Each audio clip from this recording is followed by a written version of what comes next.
નજીક કરીશું આજના મુખ્ય સમાચાર ઉપર તો અમદાવાદથી સમાચાર સામે આવી રહ્યા છે। અમદાવાદના ભૂદરપુર વિસ્તારમાં હાથી પર બેસી લગ્ન કરવા જતા વરરાજાએ ઉત્સાહમાં એરગનથી ફાયરિંગ કર્યું હોવાની ઘટના સામે આવી છે અને આ વિડીયો વાયરલ થતા સ્થાનિક પોલીસ તાત્કાલિક લગ્ન સ્થળ પર પહોંચી ગઈ છે। આ સંદર્ભે તપાસ શરૂ કરવામાં આવી હતી।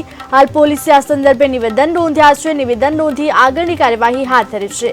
આંબાવાડી ભૂદરપુરામાં આવેલા સંતકાબે ફ્લેટ પાસે લગ્ન પ્રસંગમાં આવેલા જાનૈયાઓ અને ડીજે સાથે જાન નીકળી હતી। બીજી બાજુ લગ્નના ઉન્માદમાં આવેલા વરરાજા હાથી પર સવાર હતા ત્યારે લોંગ બેરલ ગન જેવા હથિયારથી હવામાં એક રાઉન્ડ ફાયરિંગ કર્યું હતું।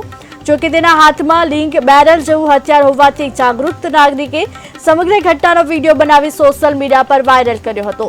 વિડીયો એલિસ બ્રિજ પોલીસને મળતા પોલીસે વિડીયોના આધારે તપાસ શરૂ કરી હતી।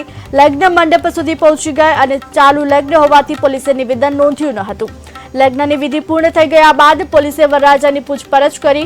પૂછપરછ દરમિયાન પોતે કલોલ ખાતે રહેતો હોવાનું તથા તેનું નામ પ્રદીપ વાઘેલા હોવાનું જણાવ્યું। સાથે જ વિડીયોમાં જે બેરલ જેવું હથિયાર છે તે એરગન છે અને એરગનથી ફાયરિંગ કર્યું હોવાની કબૂલાત કરી, જેથી એલિસ બ્રિજ પોલીસે વરરાજાનું નિવેદન નોંધી આગળની તપાસ શરૂ કરી।